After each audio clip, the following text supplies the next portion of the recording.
الحمدللہ وحدہ والصلاۃ والسلام علی من لا نبی بعدہ اما بعد۔ مشاہدین کرام، انسان اگر دعا کے آداب و اسباب اور اس کی شرائط کا پاس و لحاظ کرتے ہوئے اللہ رب العالمین سے دعائیں کرتا ہے تو اللہ تعالیٰ اس کی دعا قبول فرماتا ہے، لیکن بسا اوقات اس کی دعا رد کر دی جاتی ہے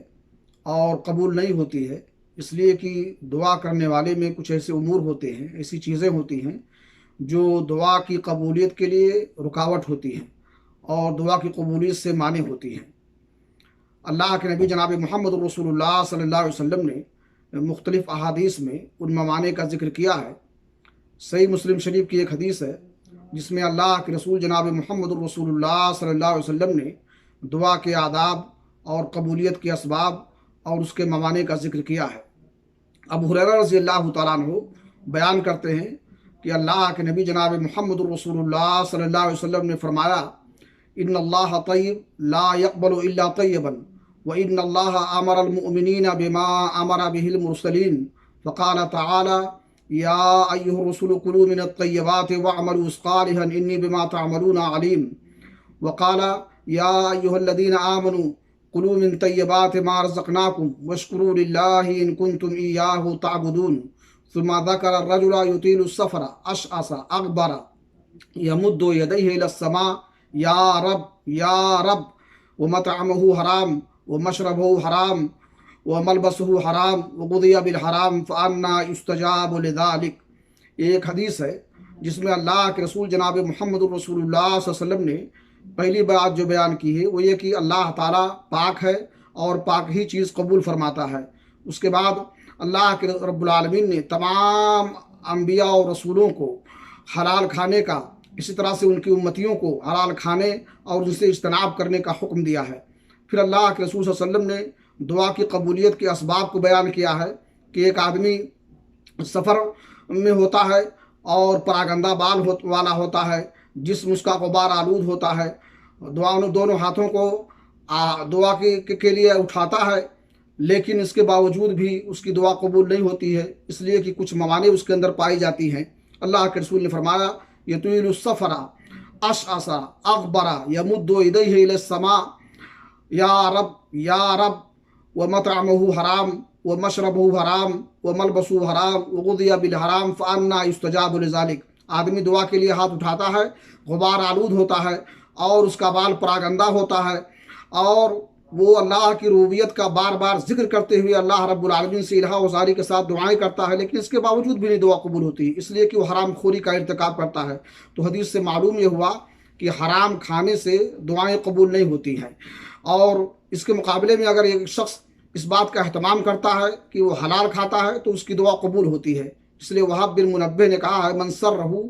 ان یستجیب اللہ دعوتہ فلیطب طعمتہ، جس کو اس بات سے خوشی ہو کہ اللہ تعالیٰ اس کی دعا قبول فرمائے تو اسے حلال کھانا چاہیے۔ سعد بن ابی وقاص رضی اللہ تعالیٰ عنہ صحابی رسول ہیں، ان کی دعائیں قبول ہوتی تھیں، لوگ ان کی بد دعا سے ڈرتے تھے۔ ایک مرتبہ لوگوں نے ان سے سوال کیا اور پوچھا، تستجاب دعوتک بین اصحاب رسول اللہ صلی اللہ علیہ وسلم، آپ کی دعا صحابہ کرام میں قبول ہوتی ہے، ایسا کیوں ہے؟ تو انہوں نے کہا کہ ما رفعت الی فمی لقمۃ الا وانا عالم من این مجیئها من این خرجت، کہ کوئی لقمہ میں نے ایسا نہیں کھایا ہے جس کے بارے مجھے علم نہ ہو اور میں جانتا نہ ہوں کہ اسے میں نے کہاں سے حاصل کیا ہے۔ تو میرے بھائیوں، اسلاف جو تھے، صحابہ کرام، سلف صالحین، یہ سارے لوگ جو ہے حلال کھانے کا اہتمام کرتے تھے اور حرام سے اجتناب کے بہت ہی حریص تھے۔ صحیح بخاری شریف کی روایت ہے، عائشہ رضی اللہ عنہ فرماتی ہیں کہ میرے والد ابوبکر صدیق رضی اللہ تعالیٰ عنہ کا ایک غلام تھا جو ٹیکس کے پیسے لاتا تھا اور اس سے وہ گزر بسر کرتے تھے اور کھاتے تھے۔ ایک مرتبہ کوئی چیز لے کر کے آیا اور ابوبکر صدیق رضی اللہ تعالیٰ عنہ کو دیا کھانے کے لیے، انہوں نے کھا لیا۔ پھر بعد میں اس غلام نے کہا کہ آپ کو معلوم ہے یہ چیز جو میں نے آپ کو دی ہے کہاں سے میں نے حاصل کی ہے اور کہاں سے لایا ہوں؟ پوچھا کہاں سے لائے ہو؟ کہا کہ میں نے زمانے جاہلیت میں جو ہے ایک کہانت کا عمل کیا تھا ایک آدمی کے ساتھ، جبکہ میں اچھی طرح کہانت کو جانتا بھی نہیں تھا، میں نے اس کو دھوکہ دیا تھا